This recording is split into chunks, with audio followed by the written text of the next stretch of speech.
Assalamualaikum warahmatullahi wabarakatuh. Halo teman-teman, kembali lagi bersama saya Yahya. Kali ini saya mau melanjutkan nih pengerjaan dari FreeCodeCamp Challenge, yaitu API dan microservice. Sekarang kita masuk ke challenge atau section yang kedua gitu.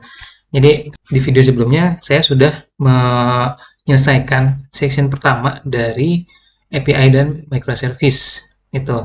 Ya, kalau teman-teman lihat di sini saya sudah menyelesaikan 10 challenge di section yang pertama tentang NPM.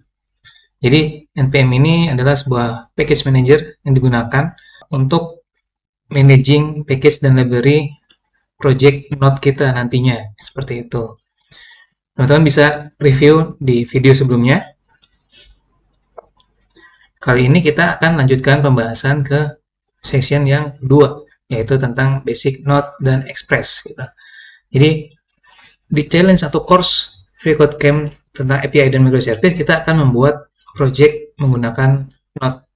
Jadi project dengan bahasa pemrogramannya JavaScript dan platformnya adalah Node dan Express gitu. Nah, di section kali ini kita akan belajar nih tentang apa itu Node.js, namanya Node.js harusnya ya, dan juga library Express gitu yang akan kita gunakan untuk menjadi web server kita nantinya. Seperti itu.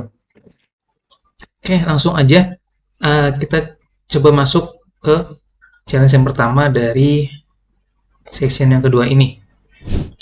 Oke, seperti biasa, di awal challenge biasanya akan di intro untuk mengerjakan ini ada 3 pilihan, yaitu mengclone GitHub repo-nya, kemudian kita lakukan secara lokal perubahannya, atau kita bisa mengerjakannya ini secara online dengan menggunakan IDE, semacam IDE online, yaitu namanya Replit gitu. Jadi kalau misalkan teman-teman nggak mau repot, hanya cuma pengen nyoba aja untuk belajar tentang Node, ini bisa diklik yang Replit ini dan nanti diikuti prosesnya gitu. Seperti itu. Atau ya kita bikin dari awal tanpa template, tapi nantinya harus di-deploy dan bisa diakses secara online. Seperti itu. Nah, seperti di section pertama, saya akan menggunakan Replit untuk menyelesaikan challenge ini gitu. Jadi kalau teman-teman lihat klik yang tadi, klik yang link ini akan langsung masuk ke Replit dan dia akan mengclone template project yang disediakan oleh FreeCodeCamp. Kalau teman-teman belum login, bisa langsung login. Pilihannya ada banyak, bisa login menggunakan Google atau GitHub atau Facebook. Saya akan coba menggunakan Google. Gunakan akunnya Skydo. Ini akunnya bikin baru. Nah, ini akan langsung membuat cloning atau menggunakan template yang disediakan oleh FreeCodeCamp. Gitu. Jadi file-filenya udah disediakan. Kita tinggal pakai dan teruskan itu untuk menyelesaikan challenge ini. Dan enaknya pakai Replit juga, dia kalau di run itu udah langsung public. Artinya bisa kita akses melalui browser kita juga gitu. Hasil akhirnya. Seperti itu. Oke. Nah, ini adalah tampilannya. Di sini sudah ada template filenya. Sekarang kita coba baca dulu tentang penjelasan dari challenge pertama ini. Oke. Nah, di sini teman-teman bisa lihat. Yang saya besarkan dulu. Jadi, buat teman-teman yang belum tahu tentang Node atau baru belajar tentang Node, Node ini adalah sebenarnya JavaScript environment atau mungkin lebih sering disebut JavaScript runtime. Kayak gitu. Apa maksudnya JavaScript environment atau runtime? Jadi awalnya JavaScript itu kan dibuat untuk dijalankan di browser. Nah, tapi ketika JavaScript itu digunakan di luar browser, itu awalnya belum bisa gitu. Ya harus di browser. Nah, akhirnya dibuatlah yang namanya Node.js ini, sehingga dia bisa menjalankan kode JavaScript tanpa browser gitu. Jadi dia runtime atau environment yang bisa menjalankan kode JavaScript langsung di komputer kita gitu. Jadi seperti bahasa pemrograman pada umumnya, misalkan Python atau mungkin PHP atau mungkin C++ gitu. Sehingga dia ya tanpa browser pun ya bisa jalanin gitu. Jadi Node itu adalah JavaScript environment atau runtime gitu. Nah, jadi simpelnya itu Node. Jadi kita harus menginstal Node dulu kalau misalkan mau membuat project menggunakan bahasa JavaScript gitu.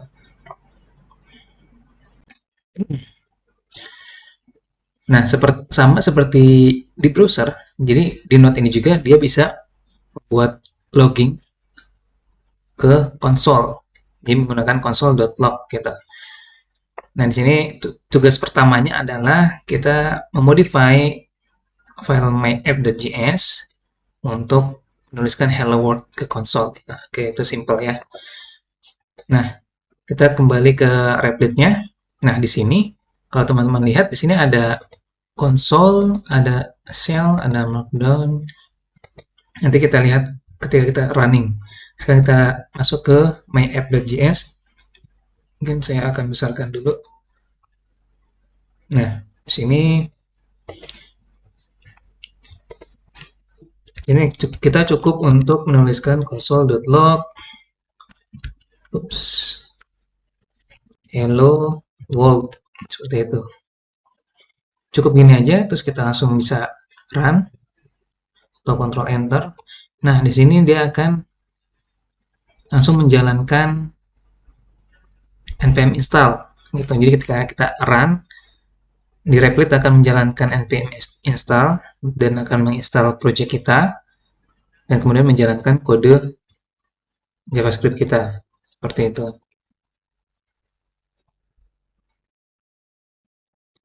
Oke, di sini sepertinya agak lama koneksi internetnya ya. Oh, oke. Memang agak delay ya. Mungkin untuk pertama kali di running dia akan delay sedikit. Nah, ketika sudah di run dan kemudian berhasil diinstal, Replit akan langsung membuka preview browsernya gitu. Jadi preview halaman web project kita ini akan langsung di preview di sini dan konsolnya akan ada di bawah sini gitu. Nah, di sini kita bisa lihat hello world gitu. Ini sudah ada nih hello world gitu. Kalau misalkan kita ganti atau kita tambahkan, misalkan kita copy aja ininya, hello world, who are you, misalkan gitu. Nah, di sini dia nggak akan langsung dieksekusi karena dia perlu di reload dulu kodenya gitu.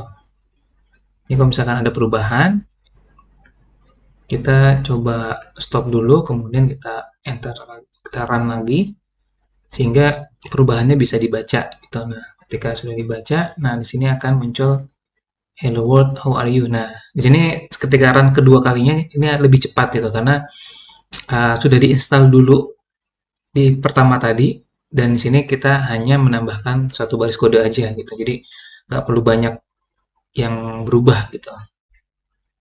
Seperti itu. Nah, di sini kita sudah berhasil. Nah, kemudian untuk menyelesaikan challenge-nya kita harus copy nih alamat yang ini, kemudian kita masukkan di sini gitu.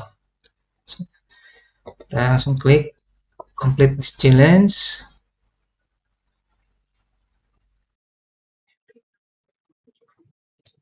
Oke, nah di sini kita masih gagal. Kenapa? Karena tadi masih ada baris keduanya ini. Gitu. Jadi untuk menyelesaikan challenge ini kita harus benar-benar tepat hanya ada hello world gitu. Oh iya, ini juga mungkin typo juga gitu kan. Hello world seperti itu. Nah, coba kita run. Kita lihat di sini. Oke, udah ada hello world. Kita klik lagi. complete the challenge.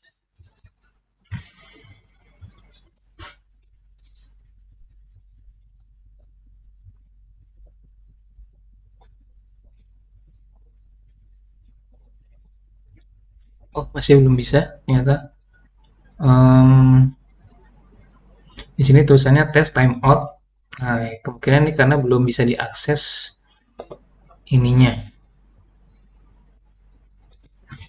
alamat ini.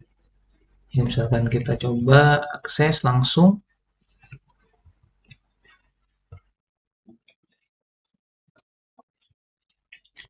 Untuk pertama kali up atau di run, emang di Replit ini kadang butuh waktu ya, terutama untuk project yang baru dibuat gitu.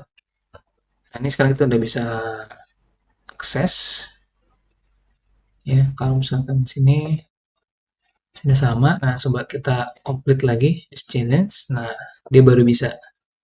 Ini link publiknya itu tadi baru bisa diakses gitu.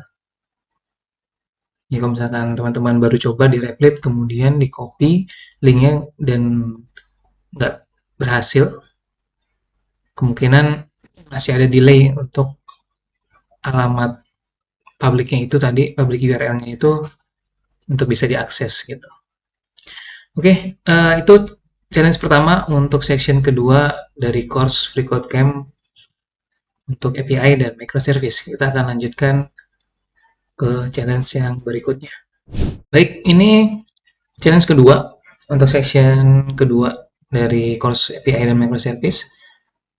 Sekarang kita mulai masuk ke menggunakan Express Server. Gitu. Jadi Express ini adalah library yang bisa memudahkan kita untuk membuat sebuah web server gitu menggunakan JavaScript di platform Node.js. Gitu. Oke, di sini dijelaskan bahwa di file my.app.js ini kita sudah disediakan ada dua baris. Ini deklarasi variabel yaitu express dan app. Nah, ini maksudnya adalah baris pertama ini saya fokuskan di sini dulu. Baris pertama ini kita memanggil atau menginclude gitu ya. Kalau di bahasa lain mungkin kalau di PHP itu use gitu kan, atau di Java mungkin using ya itulah intinya menginclude library Express itu sendiri gitu. Terus kita tampung di dalam sebuah variabel namanya Express. Kemudian kita membuat objek menginstansiasi si Express itu dan kita taruh di dalam sebuah variabel namanya app. Jadi app ini adalah objek utama yang akan kita gunakan untuk mendefinisikan web server kita. Gitu. Nah, Express ini bisa memiliki beberapa function yang bisa kita definisikan sesuai dengan keinginan kita. Ya, misalkan ini contoh yang fundamentalnya adalah app listen. Nah, ini akan menjalankan sebuah web server yang dia melisten ke di port tertentu gitu. Seperti itu. Nah, ini sebenarnya udah disediakan sama FreeCodeCamp ya. Di dalam template ini udah ada server.js sebenarnya yang dia udah menggunakan Express juga dan sudah menjalankan web server itu juga gitu. Jadi kita sebenarnya hanya melengkapi definisi dari web server itu. Jadi root-nya apa, kemudian action-nya apa, itu yang kita lengkapi di challenge yang ini dan seterusnya kayak gitu. Nah, sekarang kita diminta untuk membuat handler dari sebuah API. Gitu. Nah, misalkan di sini in Express, jadi roots-nya ini bisa menggunakan function seperti ini. Jadi app.method ini adalah HTTP method, bisa get, bisa post, bisa put, bisa delete, bisa patch gitu kan. Teman-teman bisa pelajari itu, kata kuncinya adalah HTTP verb atau HTTP method gitu. Nah, kemudian definisinya ada path-nya, kemudian ada handler-nya. Gitu. Jadi path ini adalah URL yang bagian belakang dari URL. Kalau misalkan URL itu kan ada domainnya, yang misalkan freecodecamp.org, kemudian path-nya adalah string yang di belakangnya, gitu. Jadi slash sesuatu. Kemudian handler ini adalah function yang akan dipanggil sama si Express gitu. Ketika root-nya itu cocok. Jadi kalau misalkan slash login, maka ketika ada yang mengunjungi atau request ke halaman slash login, maka function itu yang akan dipanggil. Kayak gitu. Handler itu yang akan digunakan sama si Express gitu untuk memproses responnya. Gitu. Nah, handler ini sebuah function yang bentuknya seperti ini gitu. Function ada parameter request dan parameter response-nya gitu. Jadi request-nya ini adalah request object dan response-nya ini adalah response object gitu. Request object biasanya berisi ya informasi-informasi yang umum ditemui dalam sebuah request HTTP, dan response ini adalah yang harus kita gunakan untuk membentuk sebuah respons HTTP gitu. Nah, di sini kita diminta untuk membuat handler dengan path-nya di root atau hanya slash. Jadi slash aja itu biasanya disebut root-nya gitu. Dengan metode adalah get gitu. Jadi app.get, kemudian kita menuliskan respons hello express seperti itu. Oke, kita langsung coba aja di sini. Ini bisa kita hapus dulu. App.get. Nah, di sini udah ada completion-nya, root-nya dimasukkan, kemudian handler-nya tadi tentunya adalah function ya, yang menerima request dan response, dan kita harus menuliskan definisi dari function ini. Kita menuliskan responsnya adalah tadi hello express seperti itu. Oke. Jadi kalau misalkan kita coba stop, kemudian kita run lagi di sini. Nah, di sini stringnya sudah ada. Nah, kita bisa, jangan lupa ini di copy, kita masukkan di solution link sini, dan sudah selesai. Jadi itu pengenalan Express, basic penggunaan Express ya untuk menuliskan sebuah API. Oke, kita akan lanjutkan ke challenge berikutnya. Oke, kita masuk ke challenge yang ketiga untuk basic note dan express. Nah, sekarang kita mau mencoba untuk menampilkan sebuah file HTML ya.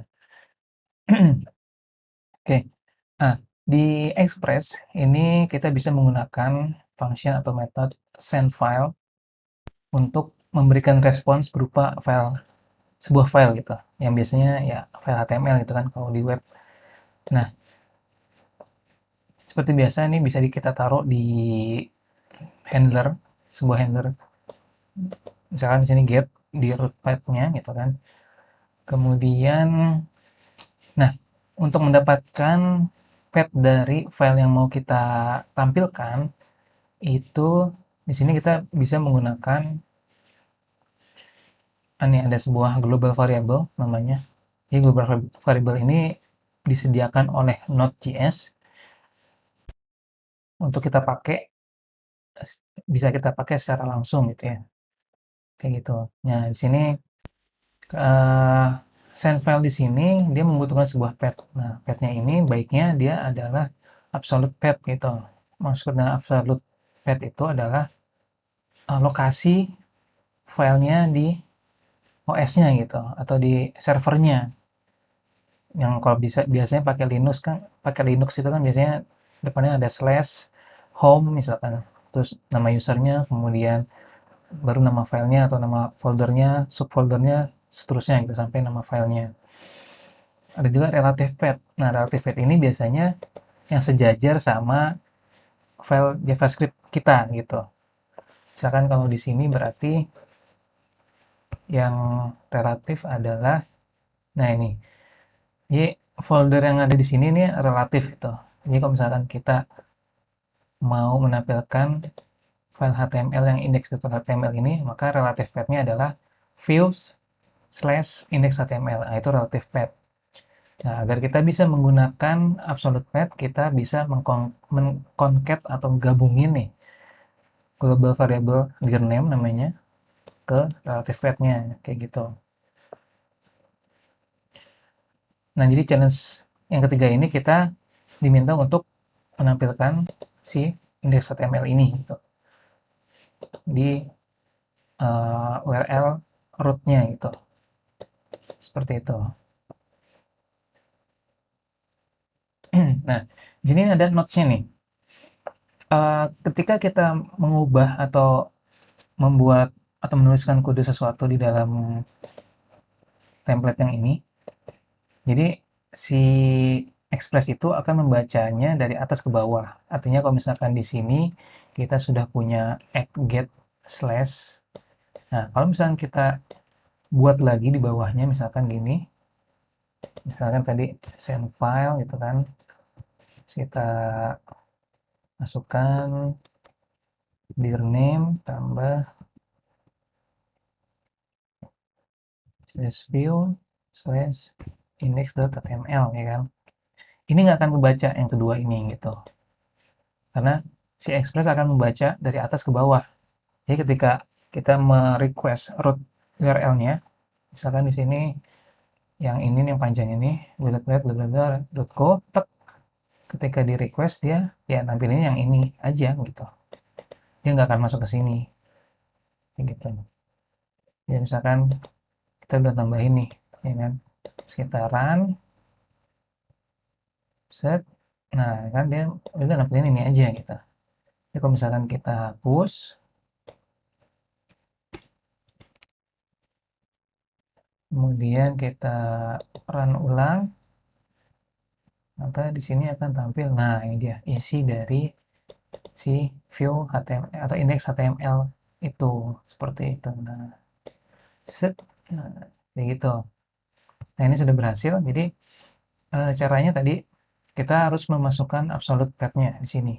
Kalau misalkan kita nggak masukin absolute path, ini dia nggak berjalan. Seperti itu. Oke, sudah. Jangan lupa ini dimasukkan lagi sebagai solution linknya. Kita ketikkan dan sudah selesai untuk challenge yang ketiga. Oke, kita lanjut. Ya, baik. Kita lanjutkan di challenge yang keempat ini. Di sini judulnya adalah self static asset. Nah, ini ya kita mengkonfigurasi gimana caranya untuk men-serve aset-aset yang statis. Biasanya itu adalah file image atau gambar, kemudian CSS, dan juga client-side JavaScript gitu. Jadi JavaScript yang dijalankan di client-side atau browser. Nah, jadi biasanya aset-aset seperti itu bentuknya file. Jadi si browser akan merequest file, kemudian server harus meresponnya dengan ya isi filenya. Nah, kalau di Express kan kita biasanya kalau membuat respon itu harus menggunakan handler. Nah, tapi untuk static asset ini akan lebih mudah menggunakan yang namanya middleware. Gitu. Nah, middleware itu apa? Nah, nanti detailnya mungkin akan dibahas di challenge berikutnya, tapi secara dasarnya middleware ini sebenarnya adalah fungsi yang mengintercept root handler gitu. Jadi sebelum diterima sama root handler yang sudah kita buat di channel sebelumnya, ini request itu bisa kita intercept dulu gitu, bisa kita handle duluan gitu sebelum di handle sama yang namanya root handler gitu kan. Terus kita bisa tambahin informasi-informasi tambahan atau mungkin membaca informasi dari request gitu.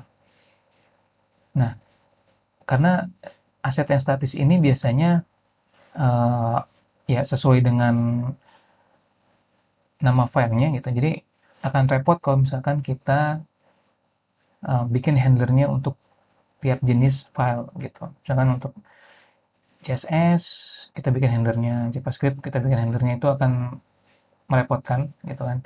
Nah, jadi kita gunakan yang namanya middleware ini gitu, supaya kita nggak perlu membuat handler untuk static asset gitu. Sebenarnya kita bikin handler juga, cuma bentuknya adalah middleware gitu. Mungkin sedikit membingungkan, cuma ya udah kita coba aja ya. Nah, di sini ada namanya middleware express.static, terus ada parameternya pet gitu.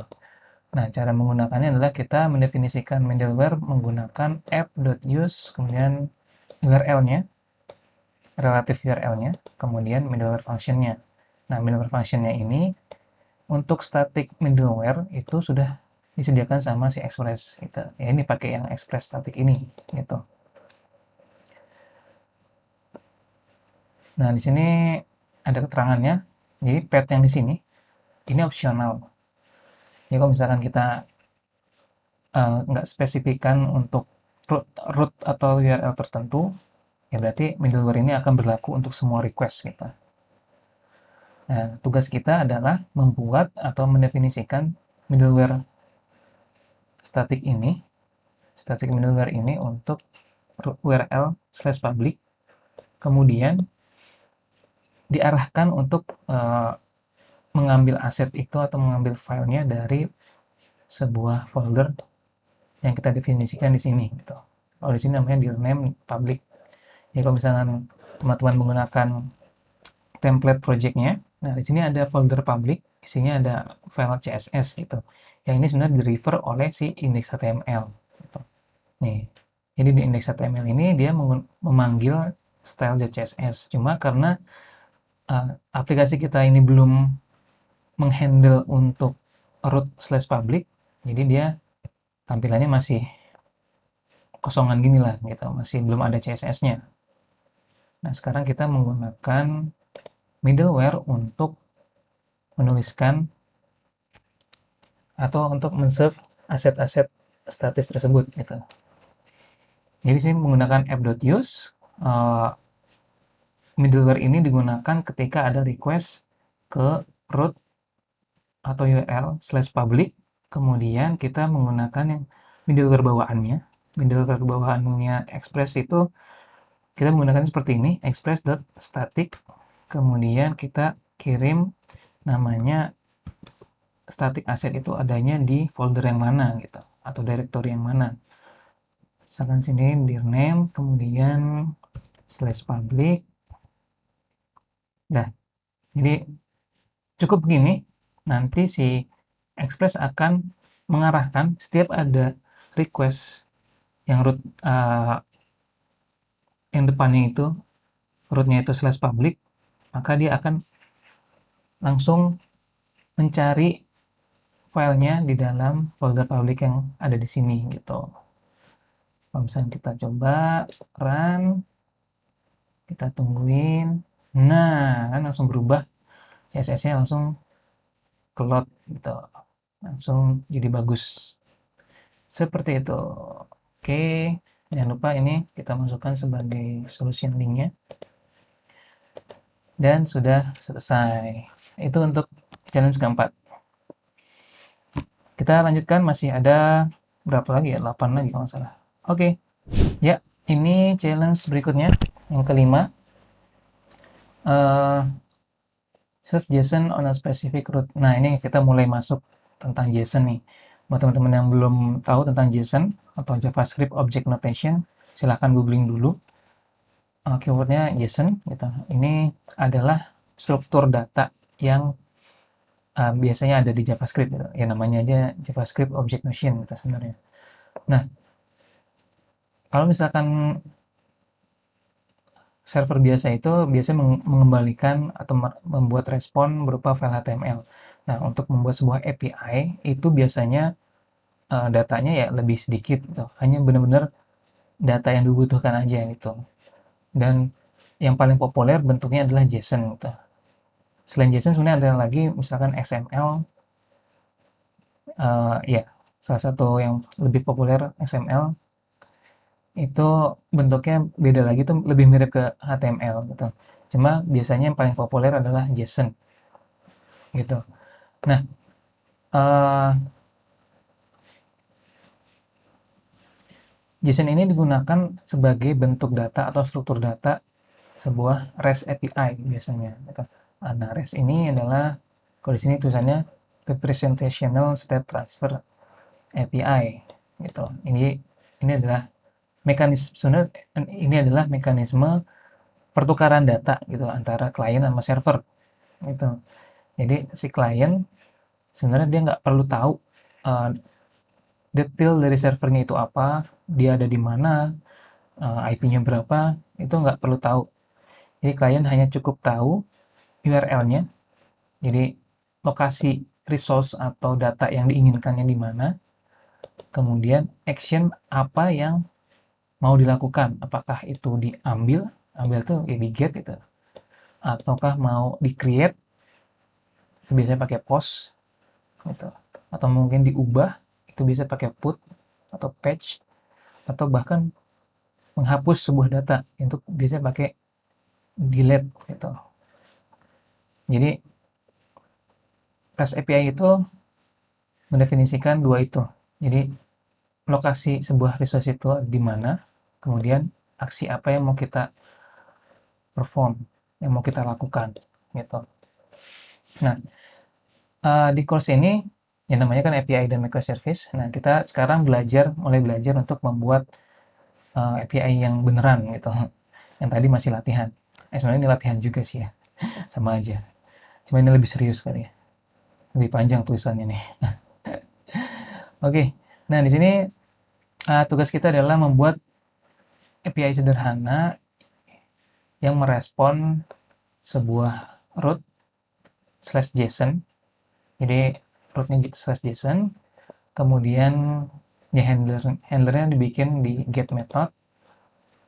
Nah, di Express kita bisa langsung mengembalikan sebuah data dalam bentuk JSON menggunakan function dari respon object dengan functionnya respon.json gitu. Jadi tinggal panggil respon.json, kita passing objeknya di sini. Nah, nanti objek itu akan dibuat menjadi JSON string gitu. Jadi ya itu udah tugasnya si Express lah gitu.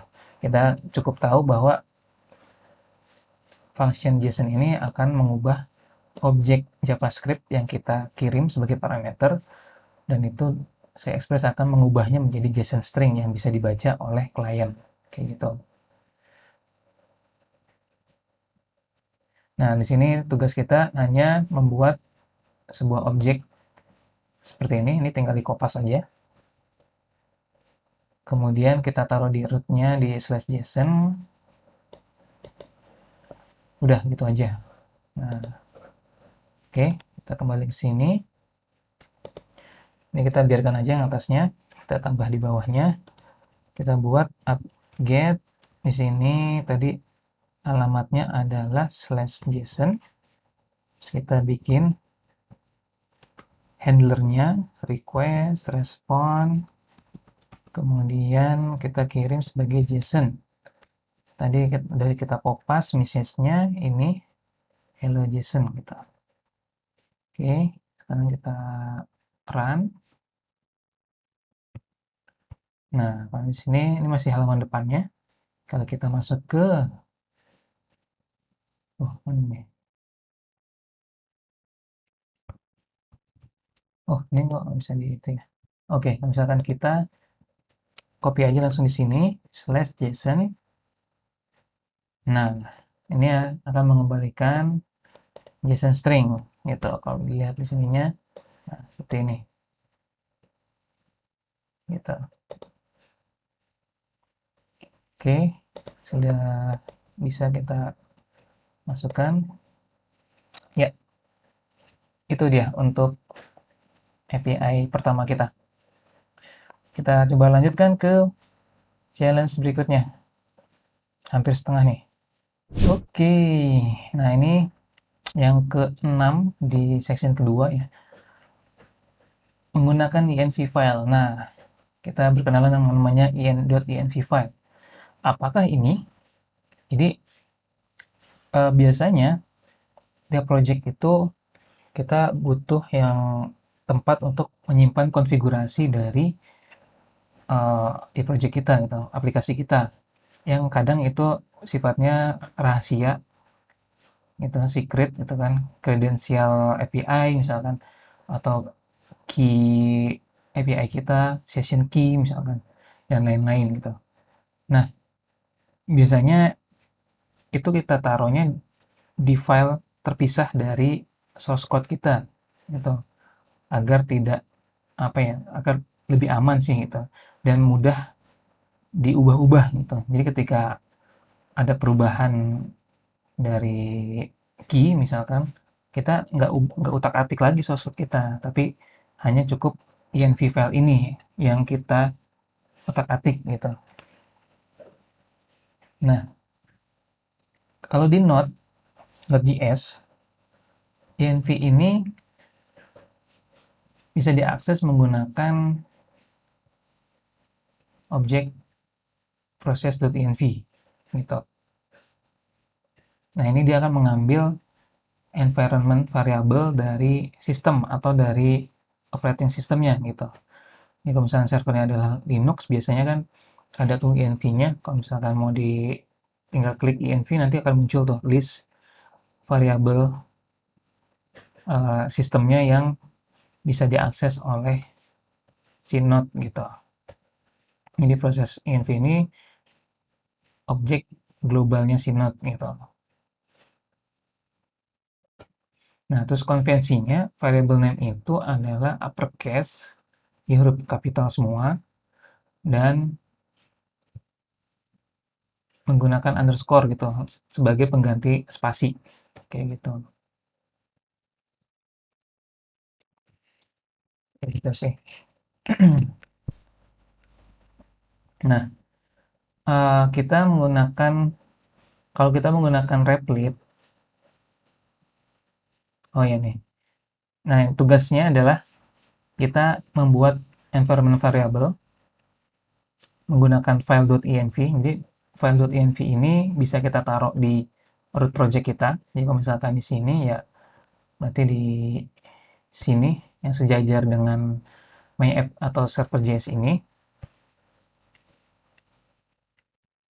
Terus isinya ya ini key value kayak tadi, key-nya apa gitu kan, huruf kapital dan menggunakan underscore gitu sebagai pengganti spasi, dan value-nya apa gitu di sini. Nah, kalau misalnya ada spasi, biasanya dia harus menggunakan double quote gitu. Ini petik dua kalau misalkan value-nya itu ada spasinya, karena kalau enggak dia nggak akan kebaca atau setelah spasi gitu. Nah, di sini kita ditugaskan untuk membuat variabel misalnya style uppercase, value-nya uppercase ya, yang akan kita baca nantinya di source code kita, dan itu akan menentukan apakah responnya ini harus kapital atau enggak, kayak gitu sih, tergantung dari value dari misalnya style ini. Nah, kayak gitu. Nah, karena kita menggunakan Replit di sini, kita nggak perlu bikin env file, tapi udah disediakan fiturnya secara khusus terpisah ya. Kalau mau naruh env itu, mana ya? Ini ada namanya fiturnya secret, gitu, environment variable.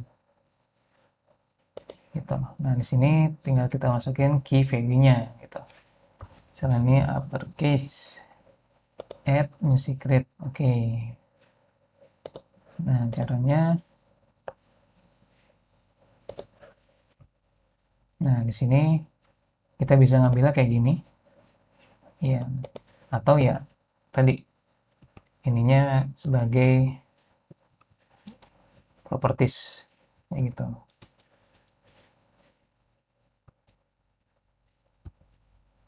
Oke.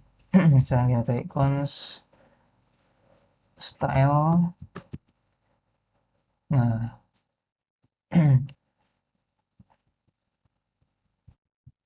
Nah, kita baca misalnya menggunakan if misalkan itu if style sama dengan uppercase, ini kita sama dengan 3 aja biar pasti. Ini kita naikkan ke atas. Ini hanya menunjukkan aja ya. eh, ini mungkin bukan kode yang paling efektif gitu, tapi hanya untuk menunjukkan masuk if yang mana kayak gitu ya. Else, jadi kalau nilainya bukan uppercase, kita message-nya ya seperti biasa aja, seperti yang tadi. Nah, kayak gini, gitu. Nah, coba kita stop, kemudian kita run, kita cek apakah sudah run. Oke, coba kita lihat yang di sini.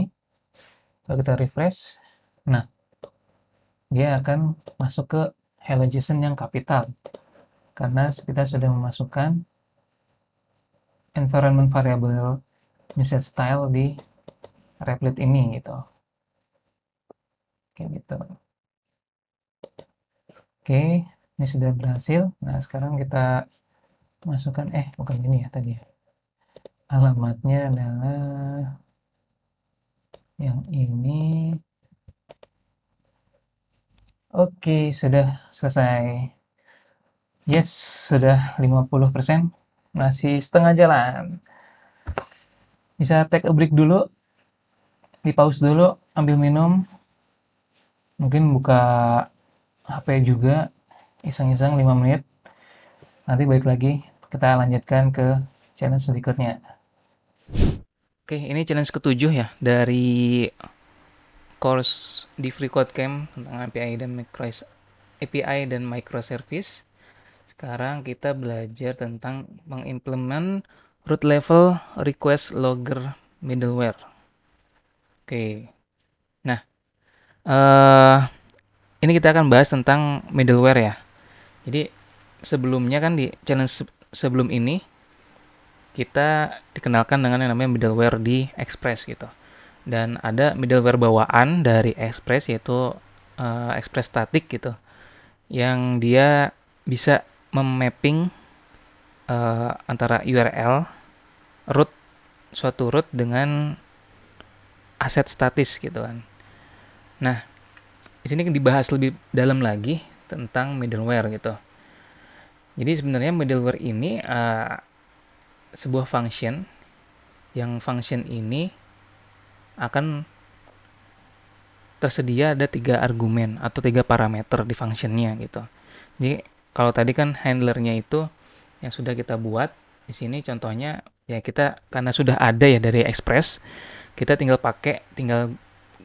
panggil express.static. Nah, sebenarnya express.static ini dia mengembalikan sebuah function gitu. Mengembalikan sebuah function yang akan menghandle yang akan menjadi handler untuk middleware. Seperti itu. Nah, kalau misalkan kita mau mendefinisikan middleware sendiri gitu kan, ya kita harus membuat sebuah function yang dia mengambil 3 argumen atau 3 parameter, yaitu yang pertama adalah request object, kemudian response object. Ini mirip banget sama handlernya root biasa ya. Dan ini ada satu tambahan lagi, yaitu next function yang harus dipanggil gitu. Jadi sebenarnya middleware ini ada di tengah-tengah siklus antara request sama response gitu kan. Nah, bedanya dengan handler root biasa, middleware ini dia harus meneruskan gitu atau ya diterusin gitu requestnya itu ke handler yang sebenarnya gitu. Jadi nggak boleh berhenti, bukan nggak boleh sih. Biasanya dia tidak berhenti di handler dirinya sendiri gitu. Nanti kita akan coba ya. Nah, di sini kita baca lagi. Nah, nah tadi saya sudah sebutkan, biasanya middleware itu tidak berhenti gitu. Artinya memproses request itu tidak berhenti di dia, tapi dia akan meneruskan pemanggilan functionnya menggunakan next gitu. Tapi itu sebenarnya opsional, nggak wajib. Bisa aja middleware-nya itu yang menghentikan proses request-nya itu. Misalkan middleware untuk pengecekan autentikasi gitu. Kalau misalkan user itu belum login, tapi dia mengakses sebuah root misalkan yang kita protect harus yang sudah login, nah middleware ya bisa langsung mereturn response-nya gitu. Jadi request-nya itu nggak diterusin ke handler yang sebenarnya gitu. Seperti itu kurang lebih ya bedanya antara handler root biasa dengan middleware gitu. Nah di sini ada contohnya ya. Ini sederhana aja, dia hanya ngelogging atau ngeprint sesuatu ketika ada request gitu. Nah di sini bentuknya seperti ini, function, kemudian ada 3 parameter yaitu request object, response object, dan next function. Nah, ketika kita sudah melakukan sesuatu di dalam function ini, kita harus memanggil next ini gitu. Nah, ini akan memanggil handler berikutnya gitu, yang ada di uh, response request response cycle kita gitu. Jadi di siklus dari request sampai ada response itu ada apa ya kayak barisan handler atau barisan function yang akan dieksekusi sama Express, dan middleware ini salah satunya gitu. Dan setelah middleware ini ya akan ada lagi, mungkin akan ada lagi gitu next functionnya. Makanya kita harus memanggil si next function ini gitu. Oke, nah ini ya contoh-contoh, ini penjelasan tentang menggunakan middleware ini ya gitu. Nah, ini tugas kita yaitu oh iya, di sini juga kalau tadi di challenge sebelum ini kan kita menggunakan middleware itu kita pasang sebagai middleware menggunakan app.use gitu. Artinya ketika ada user yang merequest ke root ini /public /something gitu kan belakangnya, entah itu get, entah itu post, entah itu put, ya, HTTP metodenya bisa apapun, dia akan memanggil middleware ini gitu. Nah,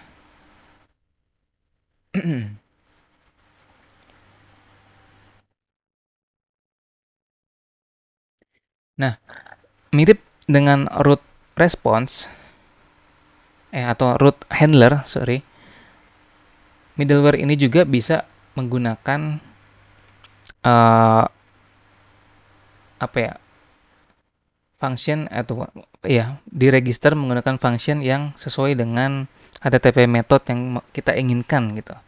Misalkan di sini contohnya adalah post. Di sini ya udah dipanggilnya app.post, kemudian tinggal dikasih middleware functionnya gitu. Jadi mirip seperti root handler biasa gitu. Cuma yang kita passing adalah function middleware gitu. Mungkin nanti bentuknya akan jadi mirip banget sih sama root handler ya. Cuma function yang di passing itu akan berbeda gitu, dari setidaknya dari parameter yang akan dikirim gitu. Nah, di sini kita ditugaskan untuk membuat simple logger. Nih, simple logger. Jadi untuk setiap request kita harus melog sesuatu ke konsol gitu kan. Dan formatnya apa yang di log, apa yang di print itu adalah method, path, sama IP. Nah, method ini dari HTTP method ya kan. Ini path-nya atau root-nya, kemudian IP. IP orang, bukan orang, ya klien yang merequest lah gitu. Nah, jadi ini contoh hasil printnya adalah seperti ini. Get, metode adalah get, path-nya adalah /JSON, kemudian IP-nya contohnya seperti ini gitu. Ini IPv6 ya. Nah, ini harus exactly seperti ini karena akan dicek sama frequent cache-nya dengan format seperti ini gitu. Nah, terus dari mana dapetin data ini? Nah, kita bisa dapetin dari object request atau request object. Ada properti namanya method, path, sama IP gitu. Terus jangan lupa untuk memanggil next ketika kita sudah selesai. Seperti itu. Nah, sini ada notes tambahan. Jadi, express ini akan mengevaluasi function secara berurutan gitu. Yang sesuai dengan yang tampil ada di source code gitu. Termasuk middleware. Jadi kalau misalkan kita mau mengeksekusi middleware ini untuk semua root, ya berarti kita harus definisikan itu di atas sebelum handler rootnya kayak gitu. Oke, kita coba langsung buat ya. Nanti kita coba taruh di atas. Ini app.use,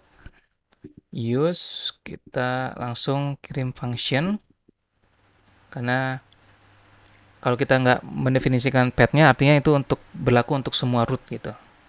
Nah, tadi functionnya adalah request, respond, kemudian next functionnya ya. Nah, kita definisikan seperti ini. Kemudian kita log console.log. Nah, kita bisa masukkan tadi request.method ya. Kemudian akan ada spasi. Kita masukkan request.path. Kalau nggak salah itunya path ya. Ya, betul. Kemudian akan ada spasi, strip spasi, kemudian request.ip. Seperti ini. Jangan lupa untuk menambahkan atau memanggil next function seperti ini gitu. Oke. Sekarang kita coba run. Nah, di sini akan coba di run sama replit-nya. BTW ini tadi ke refresh jadi mengulang lagi untuk npm start-nya ya. Jadi mungkin akan agak lama untuk dijalankan pertama kali. Nanti kalau sudah jalan dia akan muncul previewnya di sini. Oke, nah ini sudah mulai. Nah, sudah muncul.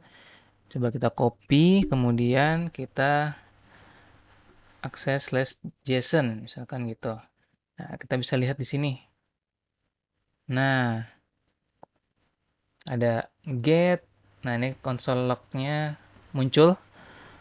Tadi pertama kali yang diakses adalah ini root-nya gitu kan. Nah, di sini get root gitu kan. Ini IP kita atau IP saya. Kemudian ini dia mengambil CSS-nya. Kemudian tadi kita akses /JSON, dia muncul juga di sini gitu. Oh, ini yang atas berarti IP-nya Replit gitu, yang untuk preview yang di sini. Kemudian IP saya yang ada di sini. Ini IP dinamis BTW. Oke, berarti sudah selesai. Insya Allah sudah benar. Kita coba submit. 1, 2, 3. Oke, selesai untuk challenge ke-7. Nah, ini kita masih lanjut tentang middleware.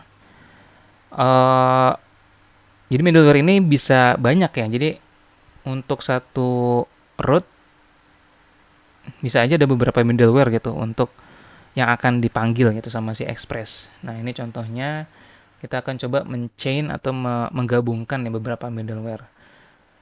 Nah, di sini contohnya kita sini kita belajar untuk menggunakan atau memasang mengkonfigurasi middleware menggunakan app nama metodenya, kemudian path-nya dan middleware function-nya. Nah, ini mirip banget sama root handler gitu. Kadang bisa jadi emang kita ketukar-tukar sih, makanya kita harus lihat yang jelas tuh lihat ininya nih, parameternya gitu. Dia kalau ada 3, nah ini kemungkinan besar adalah middleware Kalau dia cuma dua, berarti root handler biasa. Kayak gitu. Ini emang agak bingungin ya Express ini ya. Oke. Middleware can also be chained inside root definition. Nah, ini contohnya. Jadi ini dipasang middleware di get user function request response next. Nah, ini yang dimaksud dengan chain artinya di sini kita bisa mendefinisikan middleware-nya untuk sebuah pet sekaligus root handler-nya gitu kita taruh di sini gitu. Jadi pet-nya apa, function, terus middleware function-nya apa, kemudian root handler-nya gitu. Jadi bisa digabungin gitu. Nah, kalau kata si FreeCodeCamp ini, pendekatan ini bisa berguna ketika kita mau eh, membagi-bagi nih operasi ke unit-unit yang lebih kecil lagi gitu. Atau bisa jadi untuk memvalidasi data yang dikirim pada sebuah root gitu sih. Jadi ketika mengakses root ini, misalkan ini, ketika mengakses root ini, dia akan validasi dulu apakah, misalkan validasi apakah user yang mengunjungi root ini itu eligible atau enggak, boleh atau enggak nih akses gitu kan. Jadi validasinya itu dilakukannya di middleware-nya, baru di actual response-nya itu dibuat di root handler-nya gitu sih. Itu sih mungkin yang dimaksud dengan membagi atau mendivide gitu kan, split operasi-operasi kayak gitu menjadi unit-unit yang terpisah atau yang lebih kecil lagi gitu sih. Kayak gitu kurang lebih kali ya untuk kegunaan middleware dan root handler gitu. Mengapa ada middleware dan mengapa ada root handler. Oke. Nah, di sini kita diminta untuk mendefinisikan middleware dan juga root handlernya di root atau pet slash now. Kemudian di dalam middleware itu kita akan mengisi atau menambahkan ya, menambahkan sebuah properti key-nya time ke request object gitu. Jadi time ini berisi waktu saat ini gitu. Di sini dibilang kita bisa menggunakan objek dari JavaScript ya, new date kemudian toString. Nah, kemudian di root handlernya itu sendiri kita balikan untuk JSON object bentuknya dengan strukturnya seperti ini. Gitu. Time kemudian isinya request the time.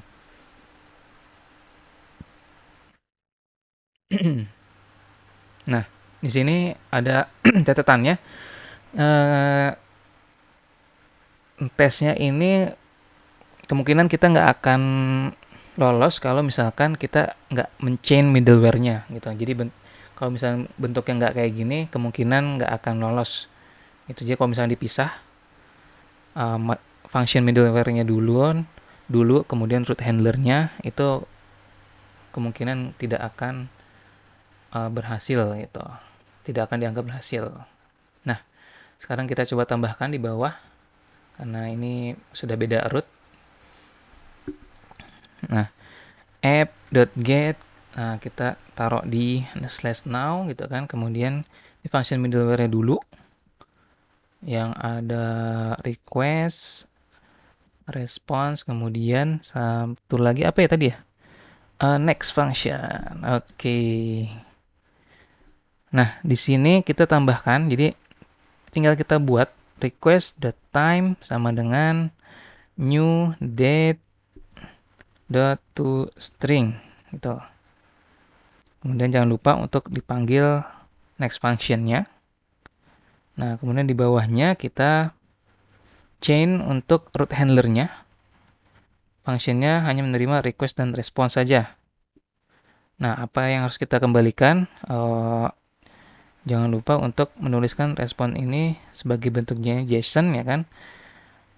Tadi key-nya adalah time, kemudian kita ambil isinya dari request.time gitu. Jadi di function middleware-nya ini kita mengassign gitu. Namanya time, value-nya adalah waktu saat ini gitu. Waktu saat request itu dibentuk, kemudian dipanggil next, nantinya akan memanggil function handler ini.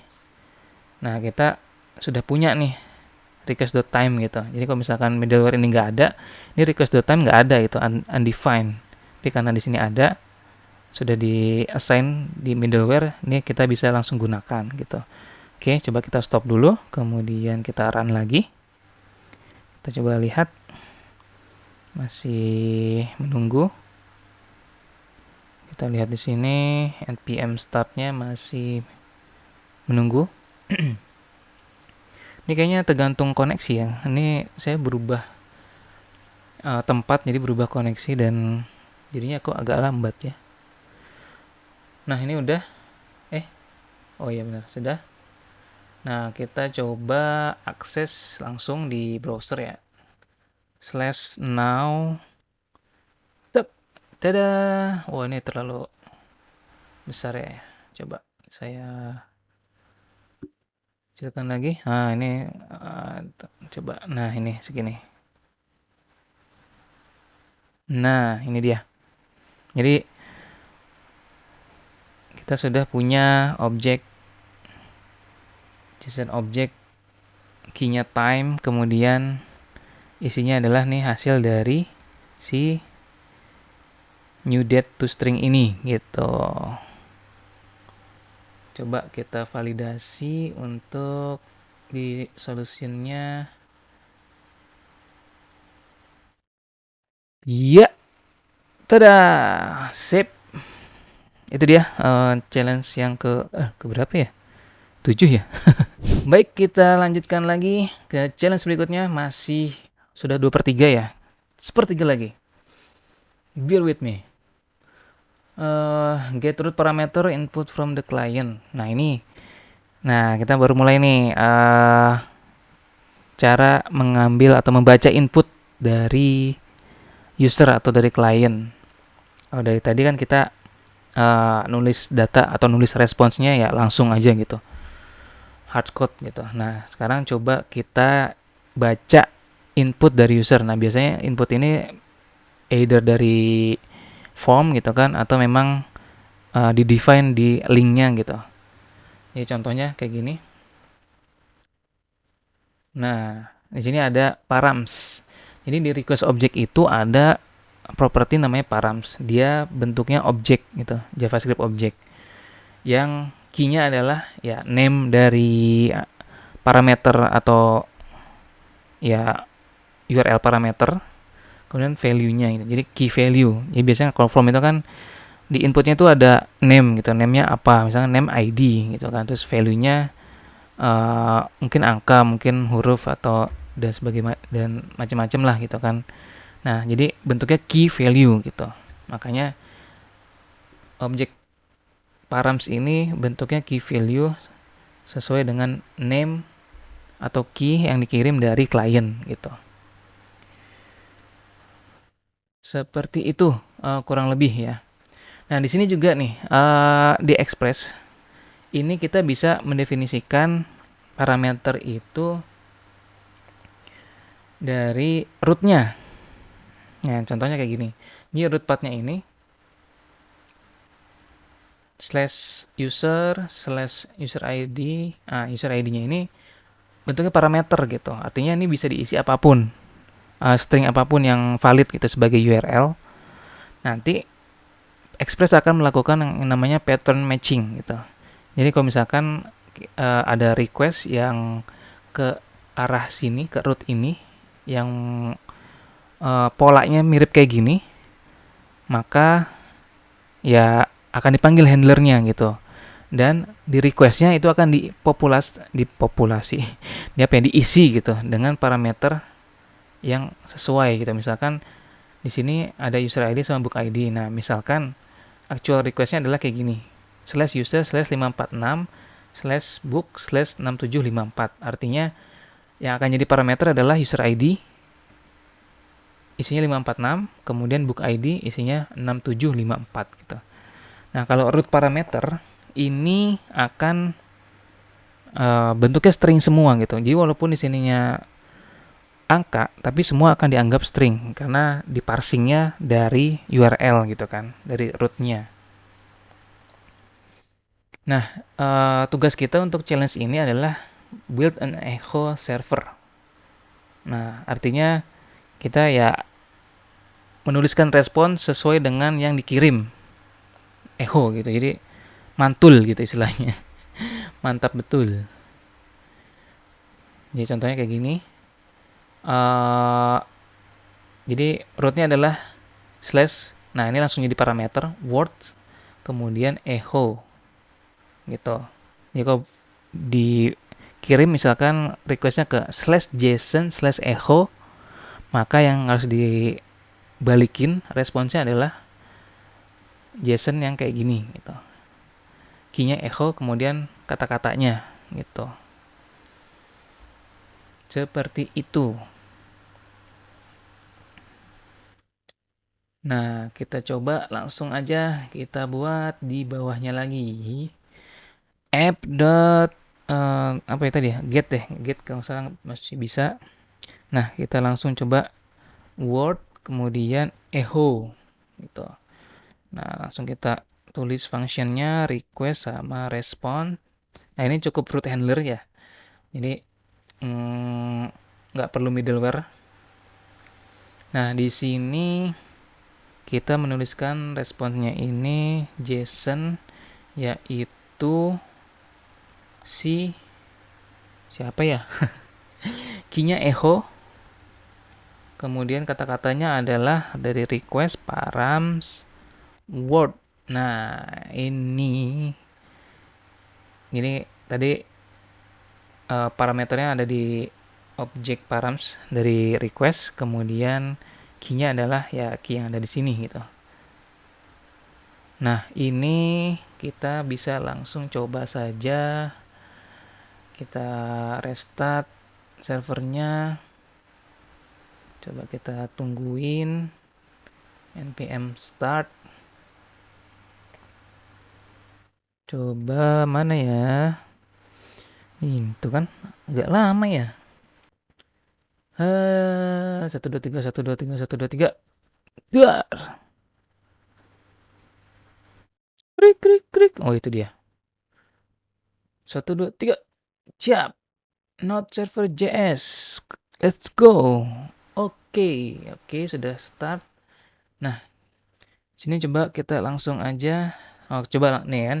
Kalau misalkan slash now aja, ya dia mengembalikannya ya ini aja gitu, yang masih sama kayak yang tadi. Tapi kalau misalkan kita slash now slash echo, tep. Nah, dia akan mengembalikan, eh, akan mengembalikan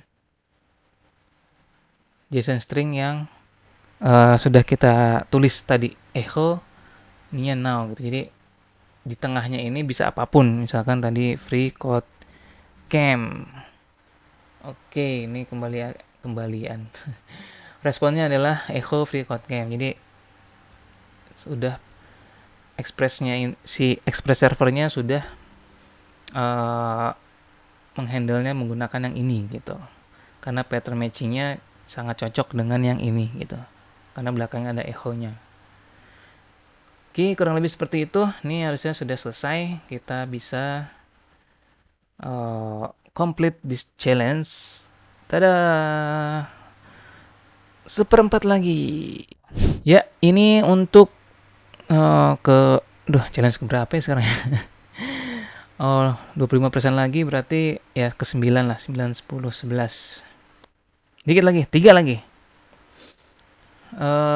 Get query parameter input from the client. Oh, ini query parameter. Nah, ini query parameter tuh yang biasanya di belakang root.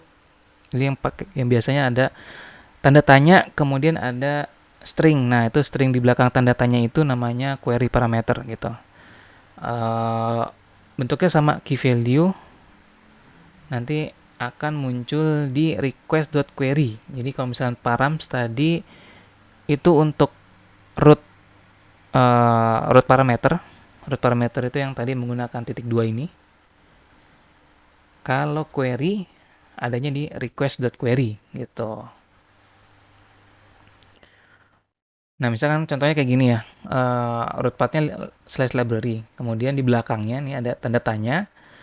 User ID sama dengan sesuatu, kemudian dan book ID sama dengan 6754. Jadi key value, key-nya dan user ID, value-nya ada 546 gitu. Dan kalau misalkan ada lebih dari satu query di concat atau digabung dengan dan kayak gitu. Nah, ini bentuknya tuh harus URL encoded namanya.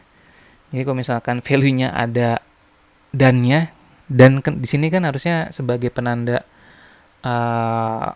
gabungan gitu, menggabungkan key value ini dengan key value yang belakangnya gitu kan. Tapi kalau misalkan ada value yang mengandung dan karakter dan juga, nah karakter dan sebagai value itu harus di encode gitu, di encode URL. Kalau di JavaScript tuh ada sih itunya, functionnya gitu, encode URL gitu deh.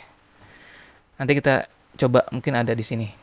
Nah, nanti request query bentuknya sama seperti params, key value juga dan string gitu. Value-nya selalu string. Nah, tugas kita kali ini adalah menggunakan root name, kemudian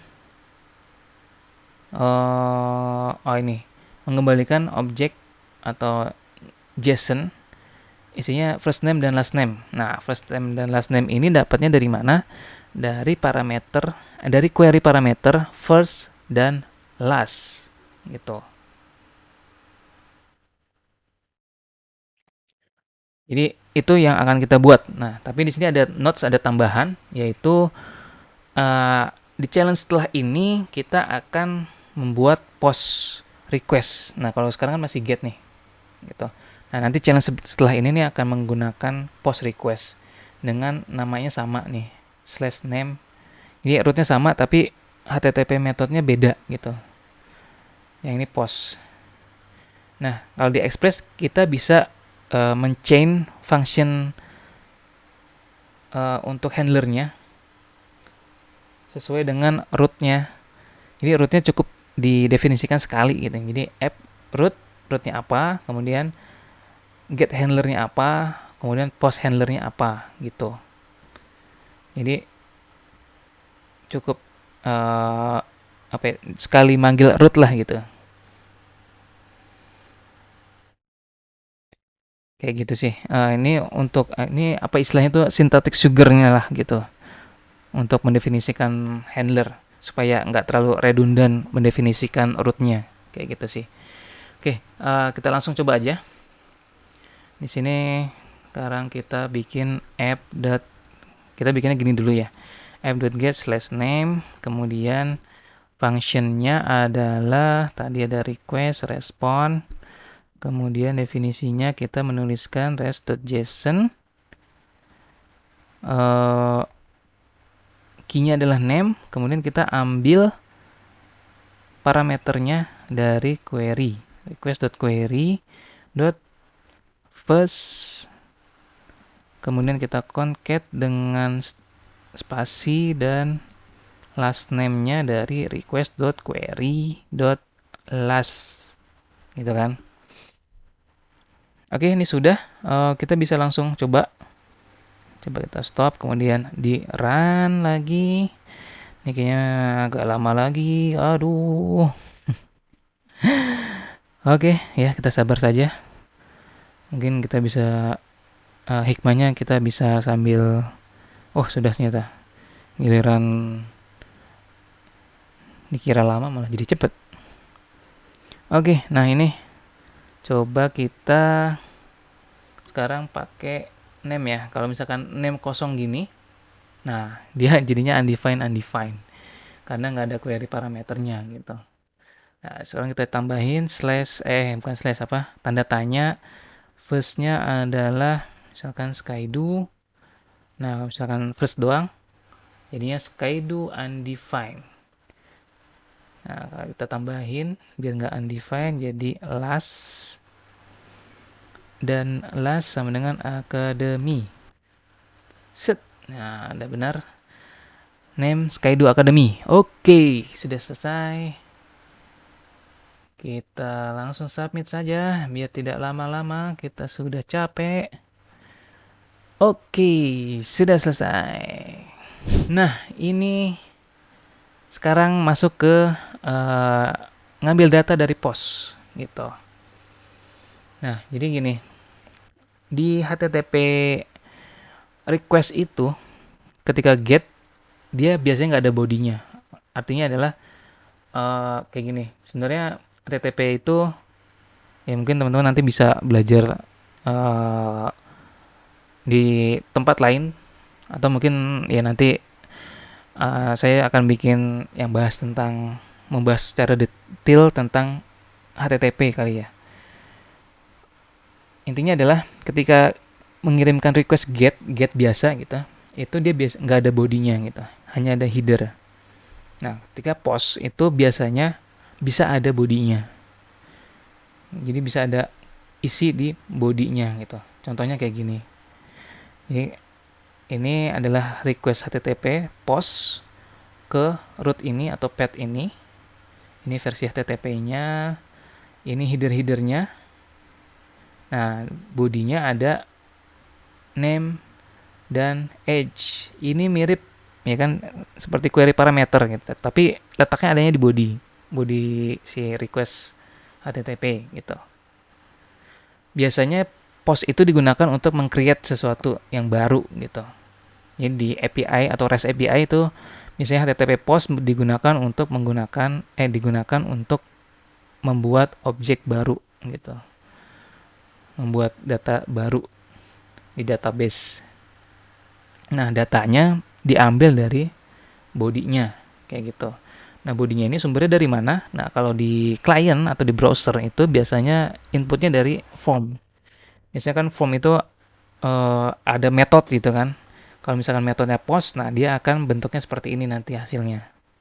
Kayak gitu. Kalau misalkan bentuknya kalau form itu metodenya adalah get, nanti ya jadinya get request dan eh, datanya jadi query parameter gitu yang di belakang tanda tanya gitu kan. Nah, eh di sini oh ya kalau di contoh ini nih namanya apa ya bahasanya tuh sama sih URL encoded juga gitu. Secara encodingnya tuh URL encoded. Jadi defaultnya itu xww from URL encoded. Nah ini content type. Jadi tipe dari konten bodinya itu apa? Ini yang paling ini yang standar gitu, standar di form. Nah, kalau misalkan kita butuh untuk mengupload file, biasanya kan formnya itu harus dibikin encoding type-nya enc type gitu kan sama dengan multiplatform data. Nah, nanti itu akan berubah di sini nih. Jadinya application multiplatform data gitu. Bukan application ya. Jadinya multiplatform data aja gitu. Dan di sini bentuk kontennya akan beda lagi gitu. Kayak gitu. Nah, di sini ternyata di Express dia butuh yang namanya body parser package. Jadi untuk ngebaca si konten dari body HTTP request itu Express server nggak bisa baca secara langsung. Mungkin bukan dibaca bisa, cuma bentuknya masih mentah gitu. Kita butuh untuk bentuknya langsung objek gitu kayak query parameter atau root parameters yang seperti yang sudah kita coba di 2 challenge terakhir gitu kan. Nah, ini supaya bentuknya kayak gitu juga, di sini butuh yang namanya package body parser gitu. Jadi di sini instruksinya adalah kita menginstal modul body parser di package.json, kemudian kita include itu di folder di aplikasi kita, kemudian nanti akan digunakan sebagai middleware gitu. Supaya ya dia bisa langsung nerjemahin eh, post datanya itu untuk semua root gitu. Biar nggak repot gitu kan. Daripada satu-satu tiap root yang ada postnya ditambahin middleware itu ribet gitu kan. Nah, sekarang coba kita tambahkan di package.json. Nah, ini nih. Package.json. Nah, oh ini sini udah ada body parser ternyata ya. Dependensinya body parser gitu. Nah, ini berarti tinggal kita gunakan aja di my.app.js. Kita masukkan body parser seperti di atas di Express itu kan require body parser gitu. Nah,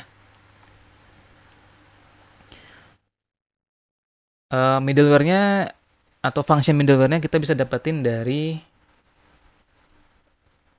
metode ini gitu. Jadi kita pakai app.use. Nah, di sini kita akan coba, ini akan mirip seperti yang ini. Hup, kita taruhnya di sini aja, coba app.use. Nah, kita kasih spasi dulu. App.use, langsung aja kita paste dari pre-code camp-nya body parser.url encoded extended false. Nah, di sini ada penjelasannya.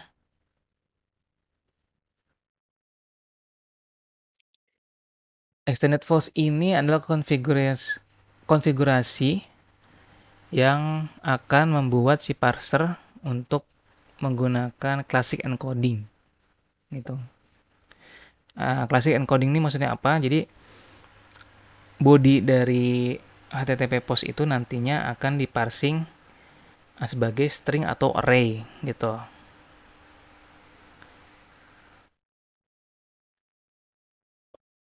Itu uh, apa namanya, parsing klasik lah gitu. Kalau extendednya true, ya itu dia bisa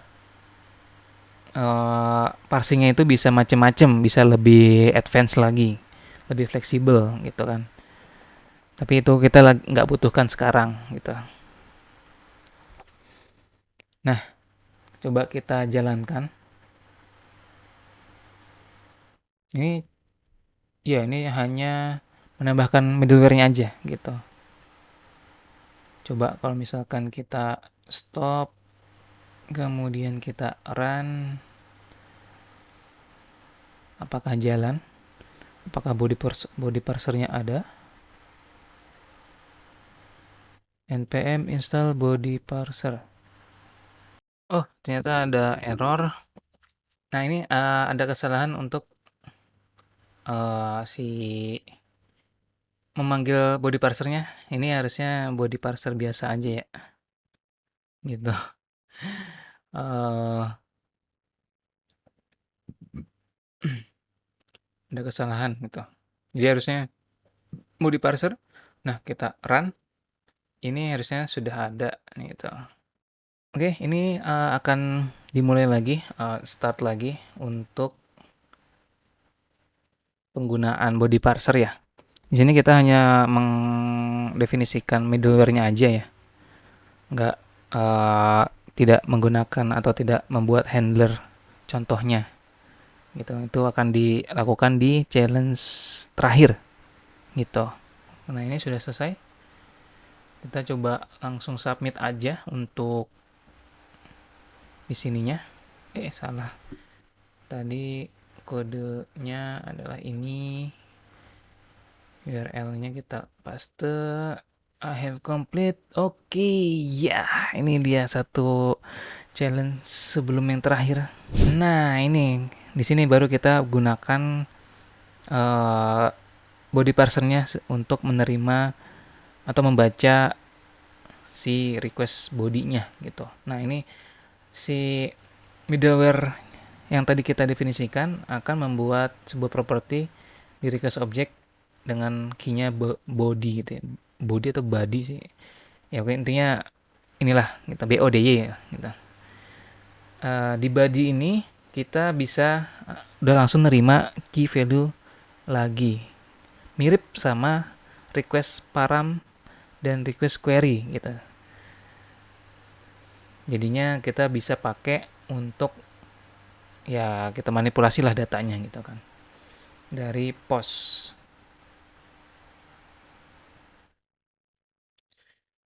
kayak gitu. Nah, ini sebenarnya eh nggak terbatas untuk post aja ya. Jadi si body parser ini nggak sekedar untuk post aja untuk ngebaca bodinya. Jadi ada beberapa HTTP method yang lainnya yang juga bisa ada bodinya gitu.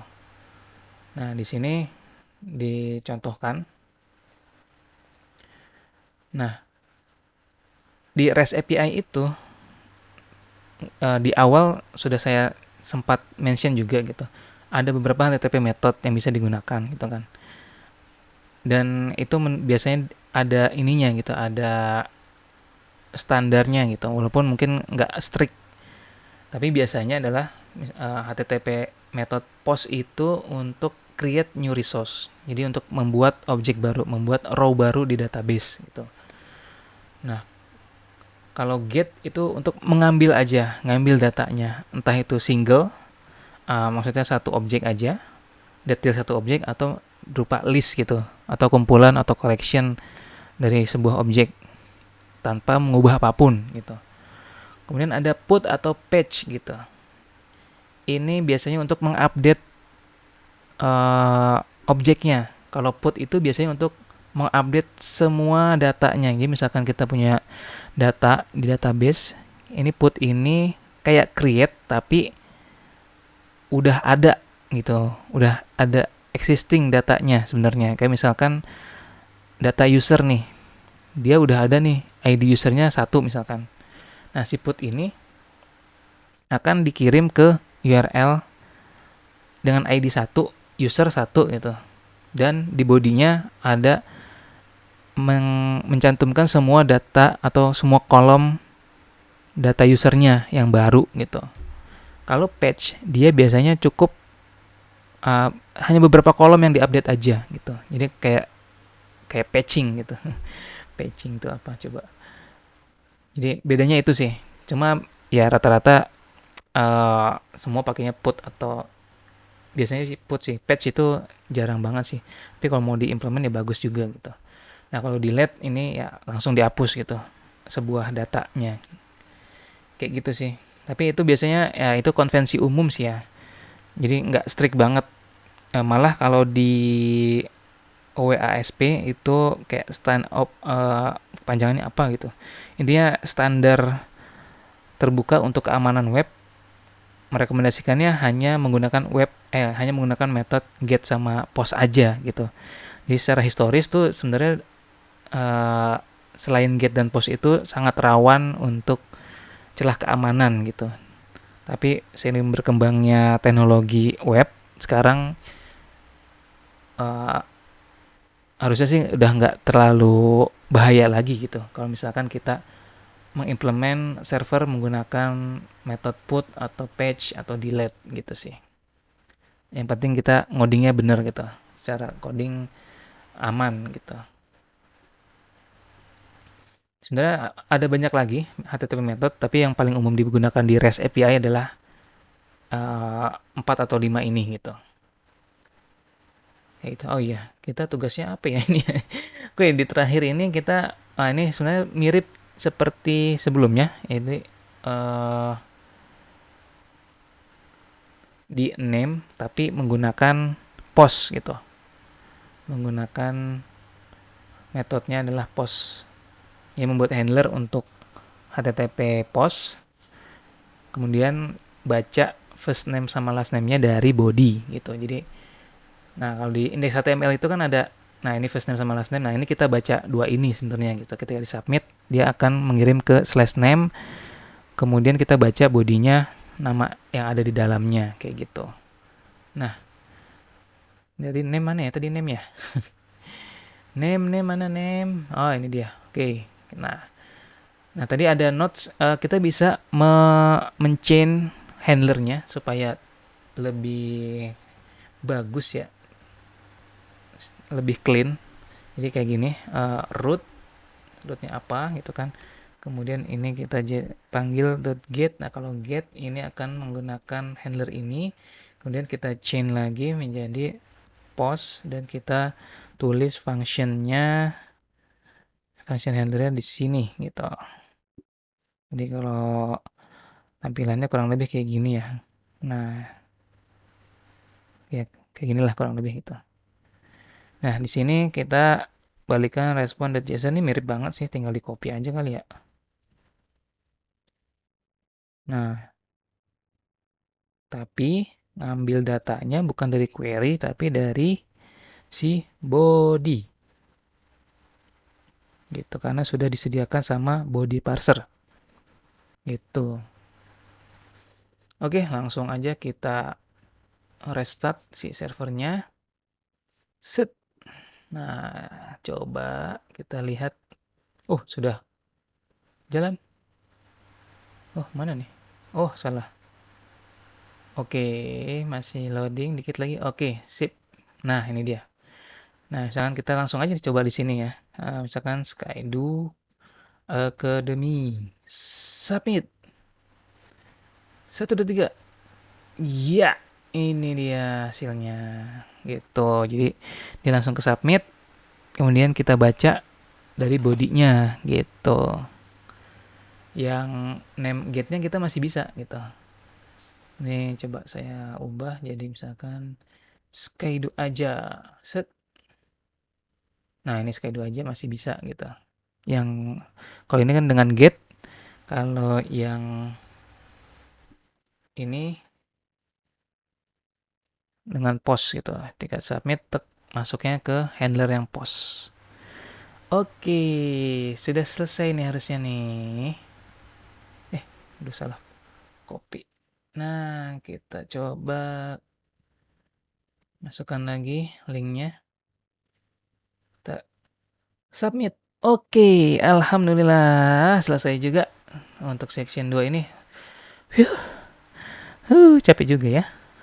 Saya sampai ganti baju, ganti tempat nih, baru selesai ya. Oke, itu untuk section 2. Alhamdulillah sudah selesai. Ada 12 challenge ya.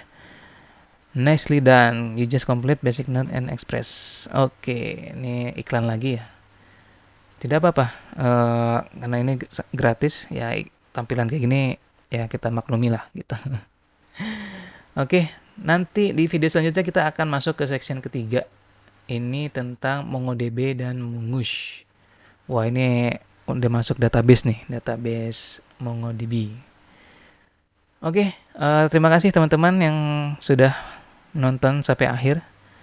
Semoga bermanfaat. Sampai jumpa di video selanjutnya. Thank you.